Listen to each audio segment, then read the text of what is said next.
Boa noite a todos. Que Deus abençoe muito você que está em casa. Estamos aqui no nosso culto de quarta-feira. Hoje o texto que nós vamos compartilhar é Marcos capítulo 3, do versículo 13 ao versículo 19. Marcos capítulo 3, do versículo 13 ao verso 19. Depois Jesus subiu a um monte e chamou o que eles mesmo quis, e estes foram até ele. Então designou 12 para que estivessem com ele, e os enviasse a pregar, e para que tivessem autoridade para expulsar demônios.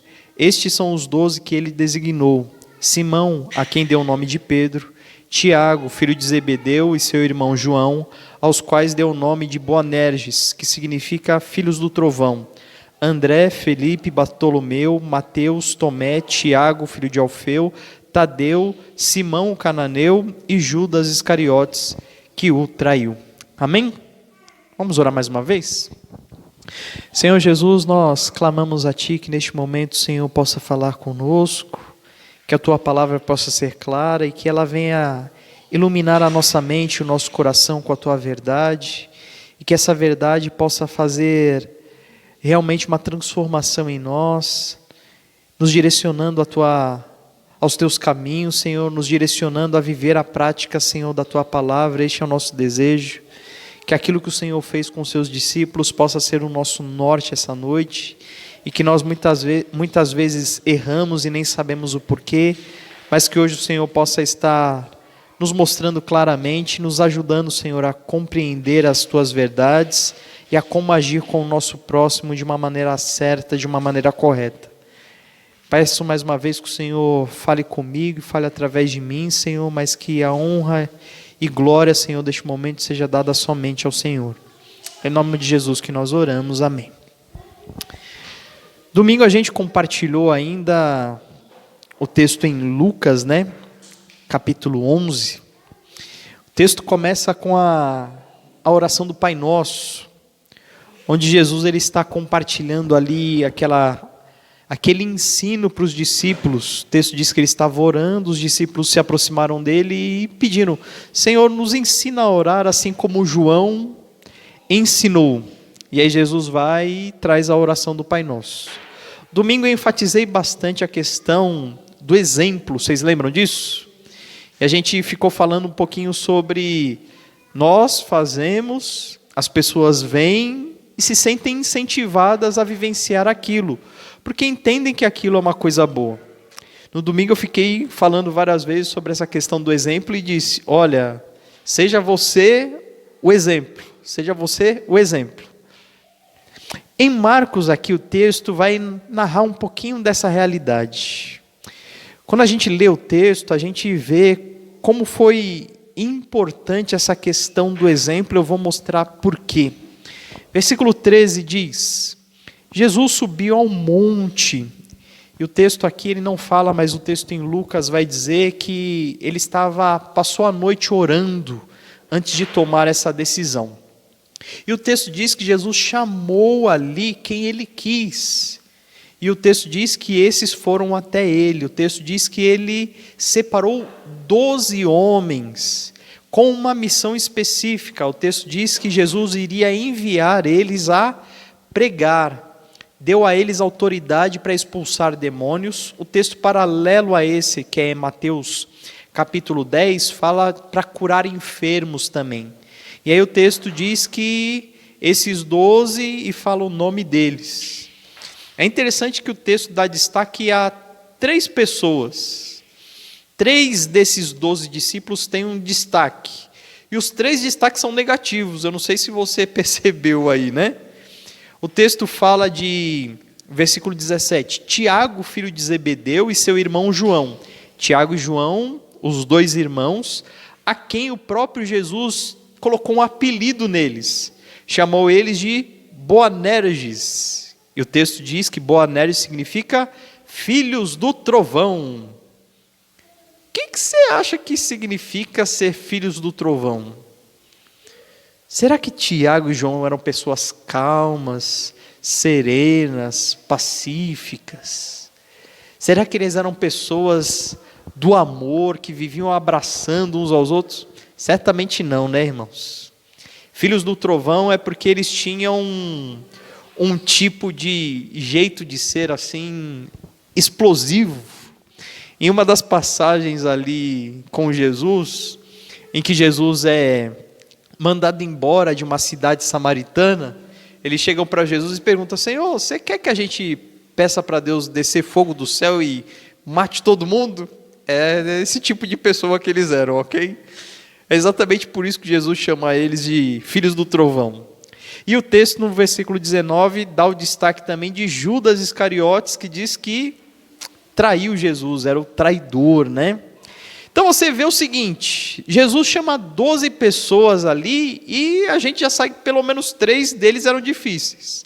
A gente conhece também Pedro, né? Pedro é o linguarudo, falava muita besteira, falava muita verdade também, mas é aquele que não segurava a língua dentro da boca. Algumas características de discípulos que a gente conhece. A pergunta que eu gostaria de fazer é: o texto diz que Jesus chamou e separou esses 12 para uma missão muito importante. O versículo 14 diz que enviasse a pregar. É uma expressão que Jesus utiliza muitas vezes nos evangelhos, falando sobre levar as boas novas do evangelho, ou o evangelho da salvação, ou o evangelho do reino de Deus, não é verdade? Agora uma parte, um trecho importante do texto, que muitas vezes a gente passa despercebido, que antes de Jesus enviar os seus discípulos, o versículo 14 diz: então designou 12 para que estivessem com ele. O texto não diz que de cara Jesus mandou os discípulos pregar. O texto diz que a primeira coisa que Jesus fez foi pegar os 12 e levou para perto dele, para depois de ensinar, enviar eles para pregar. Sabe uma coisa que a gente faz e é muito errado? A gente fica exigindo dos outros aquilo que a gente não ensinou eles a fazer. Eu já fiz isso muitas e muitas vezes. Muitas e muitas vezes. E às vezes a gente fica até bravo com as pessoas porque elas não fazem aquilo que a gente gostaria que elas deveriam fazer. Mas muitas vezes elas nem sabem. E a gente no meio religioso, assim, evangélico, a gente tem uma mania de exigir das pessoas as coisas que a gente não ensinou a fazer. E muitas vezes a gente coloca culpa e responsabilidade sobre as pessoas, mesmo sem elas saberem o que devem fazer de verdade. Quantas vezes você já não se sentiu mal e com peso na consciência, porque você ouviu o pastor ou alguém ministrando dizendo: irmãos, nós temos que evangelizar. Quantas pessoas você já evangelizou esse ano? Quantas pessoas você já falou de Jesus? Você já levou alguém a se converter aos pés de Cristo? E aí a gente começa a fazer as contas e vê que a gente já está no final do ano e que até agora a gente não levou ninguém ao conhecimento de Jesus. E aí a gente já fica com o coração apertado e se sente mal. E a pergunta que a gente deveria fazer: alguém já ensinou você a pregar Jesus? Alguém já ensinou você a orar, a ler a Bíblia? Às vezes a gente fica exigindo dos outros que façam. Não, você tem que fazer, faz. Mas a gente nem ensinou as pessoas a fazer. É por isso que Jesus é o nosso exemplo maior. Porque ele mostra que a primeira coisa que ele fez foi: vocês 12, vem aqui perto de mim, me acompanha. Jesus, o que a gente vai fazer? Olha, durante a nossa caminhada, vocês vão vendo. E durante essa caminhada, Jesus ensinou eles a orar, ensinou eles a pregar, ensinou eles quem era Deus, ensinou tudo o que eles deveriam fazer. E o que a gente pode tirar e extrair disso como exemplo é, primeira coisa, se a gente quer aprender como fazer as coisas, não tem jeito. Sabe o que a gente precisa fazer? Estar junto de Jesus. É isso que o texto diz, não é? Tenho certeza que assim como o texto narra, Jesus também nos escolheu para estarmos perto dele. Mas hoje, fisicamente falando, a gente não pode estar perto dele. Mas fisicamente falando, a gente pode estar perto da palavra de Deus, não é verdade? Então não tem jeito, irmão. Se você quer aprender de Jesus, leia a palavra de Deus. Principalmente os evangelhos, a gente está fazendo um estudo focado em Lucas. Leia o evangelho de Lucas. É importante para quê? Para que a gente aprenda como Jesus vivia, para a gente poder imitar. E quando a gente imitar? Quando a gente imitar, a gente vai poder vivenciar a alegria de observar outras pessoas querendo nos imitar. E às vezes a gente pega o texto assim e pensa exatamente na realidade que a gente está vivendo. Pastor, o texto diz que Jesus pegou esses 12 para que estivessem com ele. E hoje a última coisa que a gente pode fazer é estar com as pessoas, né? A gente não pode estar junto, a gente não pode estar perto, a gente não pode se aproximar, a gente não pode fazer nada. Pelo contrário, irmãos. Dentro da nossa realidade de hoje, talvez a gente tenha, em alguns ambientes, ganhado mais tempo de estar junto, especialmente com as nossas famílias. E a gente precisa aproveitar esse tempo para ser exemplo para aqueles que estão ao nosso redor.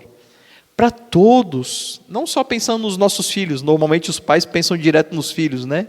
Mas para os cônjuges, para aqueles todos que têm, a gente tem a oportunidade de se relacionar. Ontem mesmo, segunda-feira, eu estava lá na casa dos meus pais, celebrando o aniversário da minha mãe.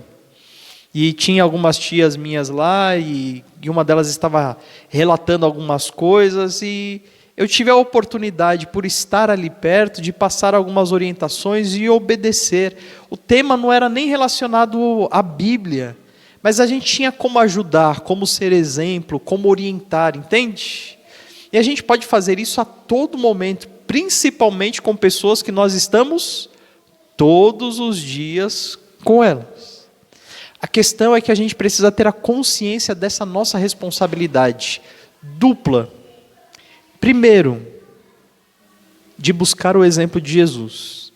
Segundo, de imitar esse exemplo, para que as pessoas também desejem nos imitar.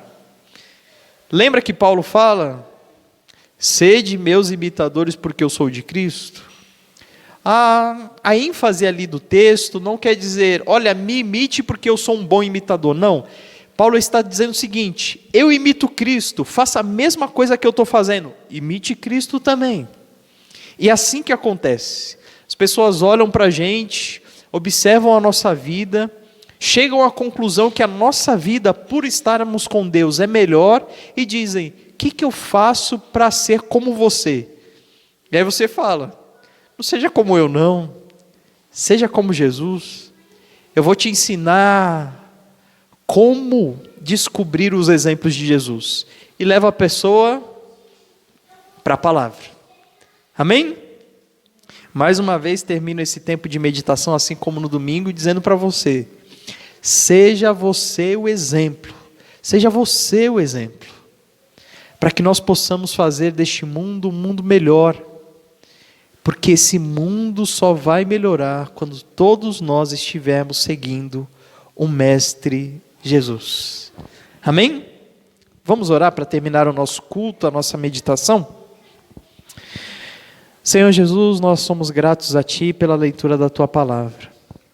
Obrigado porque o exemplo de Cristo nos impacta, muda a nossa visão e nos leva a vivenciar, Senhor, aquilo que o Senhor deseja para nós.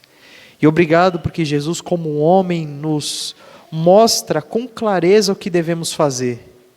Pai, eu peço misericórdia da Tua parte, porque muitas vezes não é por falta de conhecimento, mas é por falta de desejo mesmo. Muitas vezes nós, com facilidade, praticamos o mal, mas temos uma preguiça enorme de vivenciarmos a Tua palavra. Tem misericórdia de nós e que Teu Espírito Santo possa nos transformar de dentro para fora. Que o exemplo diário de Jesus em nossas vidas possa nos direcionar à Tua vontade. E que ao sermos exemplos, ao vivenciar a vida de Jesus na nossa vida, nós possamos estar despertando também outras pessoas para essa realidade. e fazendo com que outras pessoas conheçam a Jesus e vivam essa alegria do relacionamento com Jesus. Este é o nosso desejo, Pai. Que essa palavra ganhe um lugar especial, Senhor, no nosso coração, e que nós tenhamos a alegria de vivenciar muitas salvações, Senhor, através de uma pregação direta da Tua palavra e através de uma vida parecida com Cristo, Senhor, em nossa própria vida. Louvado seja o Teu nome por esse tempo. Obrigado porque o Senhor, temos certeza de que o Senhor ouviu cada uma das nossas orações, e obrigado pela Tua palavra mais uma vez. Peço que o Senhor nos leve em paz para os nossos lares, e que o mais breve possível nós possamos estar juntos para compartilhar a Tua palavra. É em nome de Jesus que nós oramos. Amém. Boa noite, irmãos. Tenham todos uma boa semana. Deus abençoe a você que está aí em casa também nos acompanhando. Uma alegria estarmos juntos.